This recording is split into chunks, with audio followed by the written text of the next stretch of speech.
दोस्तों नमस्कार, doctor on door YouTube channel में आप सबका स्वागत है। दोस्तों हम आज बात करेंगे स्केपबोर्ड फ्रैक्चर के बारे में।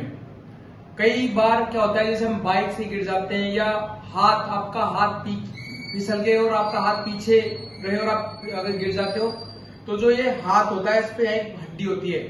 ये जो आपको मैं बताना चाह रहा हूँ, ये यहाँ पर जो ये अंगूठा होता है, अंगूठे का जो बेस होता है इस पे एक हड्डी होती है, उसका नाम होता है स्केपबोर्ड बोलते हैं। तो उसमें फ्रैक्चर हो जाता है। उसके लिए हम जब भी कोई ऐसी पेशेंट आता है तो सबसे पहले उसका दर्द होगा, वो दर्द आपको रिस्ट में भी फील हो सकता है। दर्द और सूजन के साथ मरीज आता है, उसका हम एक्सरे कराते हैं। एक्सरे में इसके लिए यदि अपने को डॉक्टर को जैसे आप हमारे पास आए, हमको लगता है कि इसके स्केपबोर्ड फ्रैक्चर है, तो उसके लिए हम एक्सरे का एक व्यू भी पार्टिकुलर होता है, जैसे उसमें ये वाला व्यू लेना पड़ता है। नॉर्मल में एक्सरे करते हैं, नॉर्मल एक्सरे में व्यू करते हैं। जैसे नॉर्मल एक्सरे हाथ का अपन एक तो ऐसे एक बार व्यू करते हैं, एक बार ऐसे ऑब्लिक करते हैं, उसमें हाथ का यू घुमाना पड़ता है ताकि ये वाली जो हड्डी है यहाँ पर वो दिख जाए। कई बार होता है ये जो फ्रैक्चर होता है स्केपबोर्ड का, ये कई बार एक्सरे में दिखता नहीं है, इसके लिए आगे सीटी स्कैन करना पड़ता है। लेकिन जब पता लग गया अपने को एक्सरे में कि इस पेशेंट के स्केपबोर्ड का फ्रैक्चर है, तो उसके लिए एक पार्टिकुलर तरह का कास्ट लगाते हैं, उसको बोलते हैं स्केपबोर्ड कास्ट या ग्लास होल्डिंग पोजिशन। जैसे कि ये अपना हाथ है तो ये वाला, इस तरह से हम उसको प्लास्टर लगाते हैं उस पेशेंट के, और ये अपने को 1.5 महीने या 42 दिन तक इसको हम रखते हैं तो वो ठीक हो जाता है।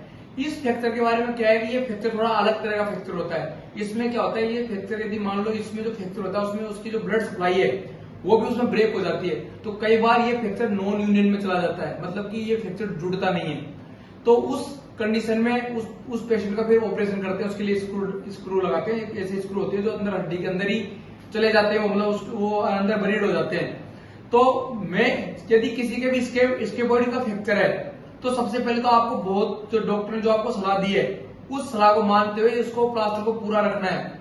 और क्योंकि यदि डिस्प्लेस है तो अगर आपको ऑपरेशन के लिए बोल दिया तो आपको उसमें ऑपरेशन करा लेना चाहिए, नहीं तो बाद में वो हड्डी आपकी नॉन यूनियन में चली जाएगी और वो दर्द आपके फिर बाद में, जब हड्डी नॉन यूनियन में चली जाती है तो बाद में वो जुड़ती नहीं है, तो अर्थराइटिस हो जाता है। तो अर्थराइटिस फिर आपको जीवन पर्यंत वो दिक्कत करेगा, क्योंकि ये जो मूवमेंट होता है यही अपना सबसे इंपॉर्टेंट मूवमेंट है, अंगूठे का मूवमेंट होता है, इसके नीचे वो हड्डी होती है। इसलिए यदि किसी के भी जो स्केपबोर्ड फ्रैक्चर हुआ है, क्योंकि ये वीडियो में आज भी मेरे पास 2 ऐसे पेशेंट आए जिनके स्केपबोर्ड फ्रैक्चर था और वो मेरे से समझने की कोशिश कर रहे थे कि स्केपबोर्ड फ्रैक्चर क्या है, तो मैंने सोचा कि आप लोगों के लिए एक वीडियो उपलब्ध करवाऊं। तो अगर आपको मेरा ये वीडियो जो स्केपबोर्ड फ्रैक्चर मैंने बनाया तो आशा करता हूँ आपके समझ में आया होगा। तो आप इस वीडियो को अधिक से अधिक अपने दोस्तों के साथ, अपने रिश्तेदारों के साथ, अपने आसपास जो भी लोगों को बताने की कोशिश करें, ताकि वो इस तरह की गलतियां नहीं करें और उनको इस तरह की कोई कॉम्प्लिकेशन से गुजरना नहीं पड़े। और बाकी आप हमारे जो वीडियोज है उनको देखने के लिए हमारा जो यूट्यूब चैनल है डॉक्टर ऑन डोर, उसको सब्सक्राइब करें और लोगों तक शेयर करें। धन्यवाद।